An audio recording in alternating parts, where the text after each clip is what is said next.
Hello everyone, I am Rohini and today we'll discuss the case CIT versus LW Rochelle case. So start करते इस case के साथ। यहाँ जो respondent है Rochelle was a employee of a English and Scottish Joint Cooperative Society।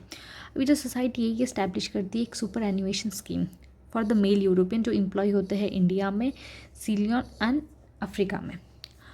अब उन्हें ये जो है वो एज अ डेफर्ड एन्यूटी की तरह it's sort of a retirement insurance plan की तरह ये प्रोवाइड करते हैं। अभी जो कंट्रीब्यूशन जो है स्कीम में it is made by the society. यहाँ पे जो एम्प्लॉय का कंट्रीब्यूशन जो होता है वो 2/3 होता है एंड जो सोसाइटी का कंट्रीब्यूशन होता है वो 1/3 होता है। ओके, अब ये जो सोसाइटी जो कंट्रीब्यूट करती है premium that is payable from the for this 1 year it is 3,333 rupees something.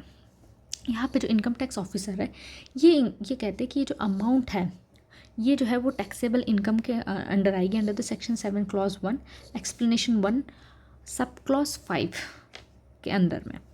अब रिशल जो है यहाँ पे वो अपील में जाता है अपेलेंट असिस्टेंस AAC, ठीक है, और जो यहाँ पे अपील उसकी डिसमिस हो जाती है। फिर ट्रिब्यूनल ये जो मैटर है ये ट्रिब्यूनल के पास जाता है। ट्रिब्यूनल ये मैटर को रेफ़र करता है हाई कोर्ट में। अब हाई कोर्ट हेल्प करता है कि जो एम्प्लॉयर्स का जो कंट्रीब्यूशन है under this trust deed was not a prerequisite. ये क्या है, ये प्री रिक्विजिट नहीं है जो कि डिफाइन किया है सेक्शन 7 क्लॉज 1 में। अब हाई कोर्ट यहाँ पे ये ओपिनियन रखता है कि जो डेफर्ड एन्यूटी है that would not be covered under this explanation 1 of section 7। अभी जो कमिश्नर है ये अपील करते हैं सुप्रीम कोर्ट में। अब सुप्रीम कोर्ट के सामने ये इशू आता है कि जो कंट्रीब्यूशन जो पे किया गया है by the employer to this SSE under the term of the trust deed for this deferred annuity contract, क्या इसे हम लोग प्री रिक्विजिट मानेंगे under the section 7 clause 1 of income tax act. तो इस केस में प्रिंसिपल क्या अप्लाई किया गया, तो द प्रिंसिपल कि unless there is a vested interest in the sum accrues to an employee it is non taxable. तो जब ये क्या होना चाहिए, एक वेस्टेड इंटरेस्ट लाई होना चाहिए and that applies to the present case. क्यों, क्योंकि यहाँ पे the no interest in the sum contributed by the employer under this scheme and it was only a contingent interest जो कि डिपेंड करता है जब वो रीच कर जाएंगे एट या तो एज ऑफ सुपर एन्यूएशन एंड या तो फिर जो भी कंटिजेंसी हो जाएगी तब। And it is not a pre requisite which allow him by the employer और एन अमाउंट जो कि ड्यू है टू हिम। अब बात करते हैं कि कोर्ट ने क्या कहा इस पर। तो सुप्रीम कोर्ट ने ये ऑब्जर्व किया कि जो सेक्शन 7 क्लॉज 1 है एक्ट का दैट प्री सपोज वो ये मान के चल रहा है कि there is an existence of a employer employee relationship, right.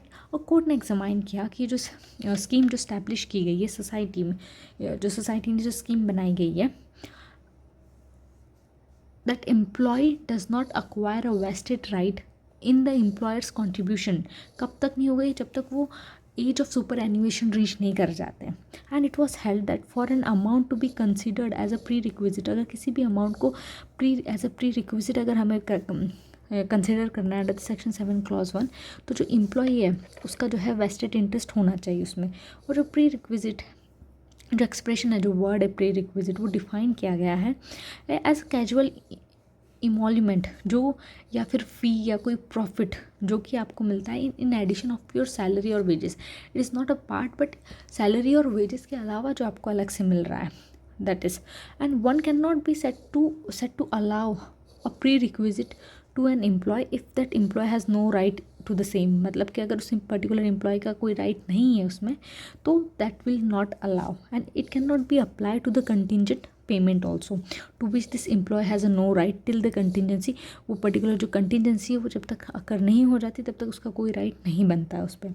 और यहाँ पे जो सिंस रोशेल का इंटरेस्ट है इन दिस एम्प्लॉयर का कॉन्ट्रीब्यूशन में and was a contingent upon the reaching in age of the superannuation, it did not qualify as a prerequisite, तो वो prerequisite के अंदर नहीं आएगा। और सुप्रीम कोर्ट ने अपहेल्ड किया हाई कोर्ट का डिसीजन इन स्टेटिंग दैट कि जो एम्प्लॉयर का कंट्रीब्यूशन है वो टैक्सेबल नहीं होगा और वो जो है वो प्री रिक्विजिट में नहीं आएगा और not taxable as a prerequisite को आप प्री रिक्विजिट नहीं मानोगे। प्री रिक्विजिट क्या होता है, इसके पहले वाली जो थियोरी वीडियो हम लोग डिस्कस किया है उसमें डिटेल में डिस्कस किया कि प्री रिक्विजिट क्या होता है and what are the conditions and everything. तो यहाँ पे जो है वो टैक्स जो है इस पर नहीं लेवाई कर सकते हैं।